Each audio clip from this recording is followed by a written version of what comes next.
What is good viber? How are you doing?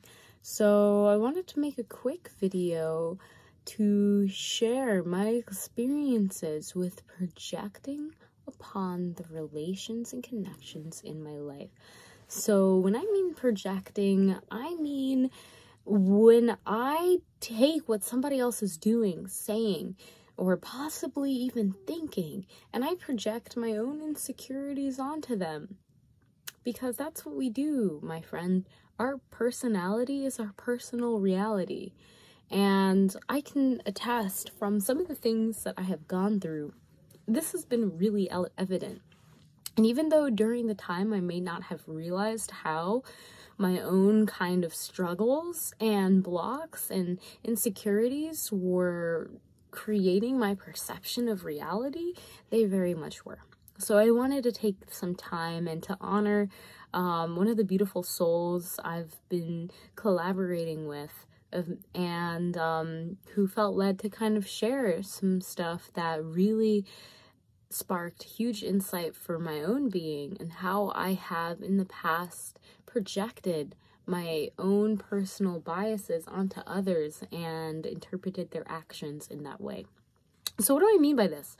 Now, of course, you probably have been in a situation where maybe you felt ugly. Of course, good vibers out here. You're too good of a viber to be feeling that way. But okay, hypothetically, you feel ugly or just overall insecure of your personality maybe, and you feel like other people are out to get you, like whatever they say is a direct jab at your personality. Whatever they do is just there to show you how ugly you are and all of these things. And this comes from us projecting, because quite frankly, they're just doing that probably for their own biases and reasons.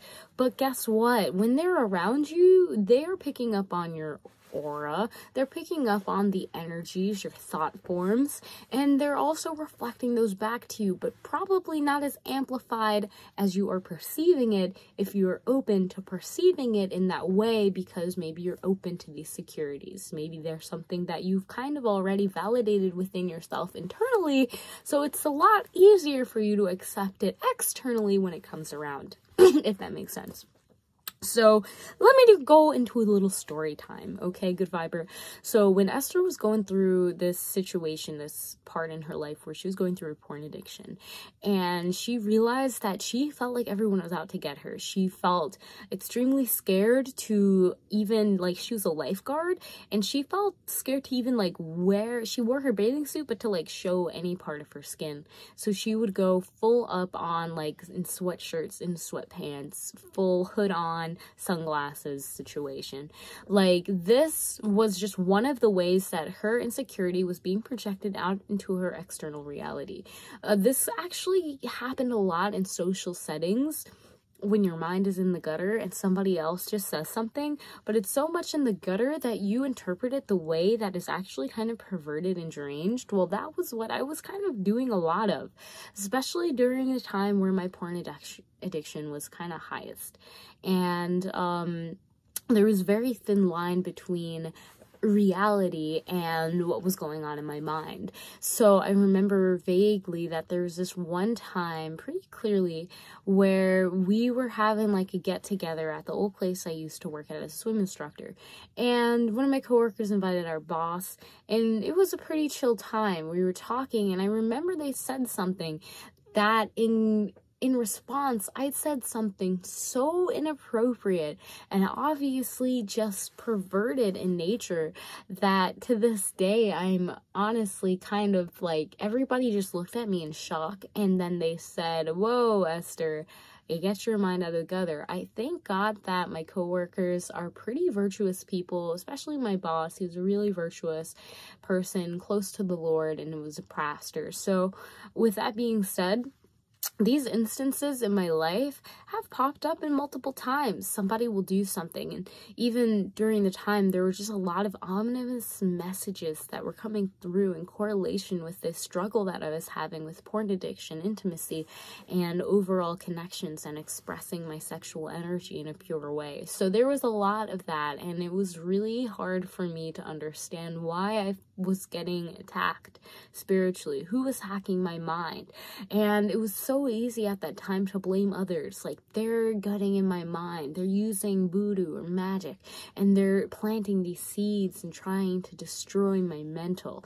And it's much easier sometimes to do that than to accept that you have opened this portal, or you have allowed yourself to believe this, and that is where the power is.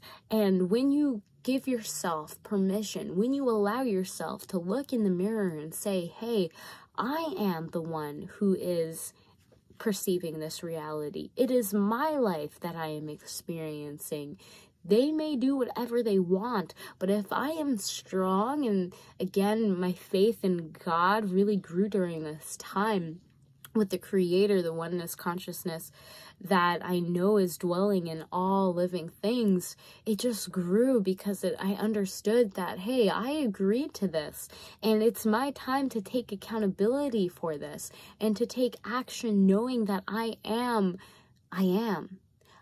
here to accept, no longer be in fear of the things that I have been struggling with.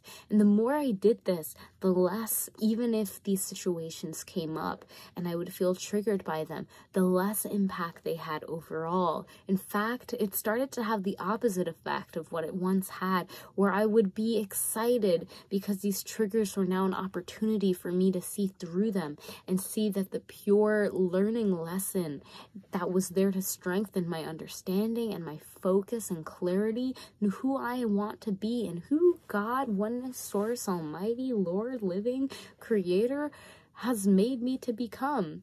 And it helped purify a lot of energy and distortions I was kind of seeing in my own self and projecting to others. And yeah, even to this day, I'm still learning how I'm not alone, and maybe you know what I'm talking about. And Nick, if you're watching this, thank you. But yeah, I wanted to just share this video because sometimes in relationships, we have to acknowledge that both parties are reflecting a part of ourselves that we must acknowledge and honor. Like, God really has made this world, this universe so beautifully, and it is amazing that we can have these genuine interactions, whatever it may be, whoever it may be, and they will reflect the deepest parts of your own being and share that lesson that you may have been looking for. So next time somebody comes at you, it seems like it's disordered, they seem like they're projecting. If you think somebody is projecting, then chances are you're projecting. I know, it's weird, it's paradoxical, but I mean, I have plenty of stories. I remember when I once told someone that their throat chakra was off balance because they didn't want to speak to me about something that I honestly should have respected their boundaries about. And that in itself was me projecting how my throat chakra was not in balance at that time. So yeah, it's a learning journey. And with that being said, I hope that this gave you some food for thought. You learned something that will help you with your journey, your mission, your life, and you're not alone. Remember this. If you want to have a community to talk about these things and dive deeper into certain topics with support and compassion, then join the Good Vibes Delivery Discord. A Discord link is somewhere in the description below, and it is just full of the most compassionate and kindest souls, and it's pretty awesome. So feel free to join, and I will see you in the next video. Thank you so much for joining. Namaste. God bless.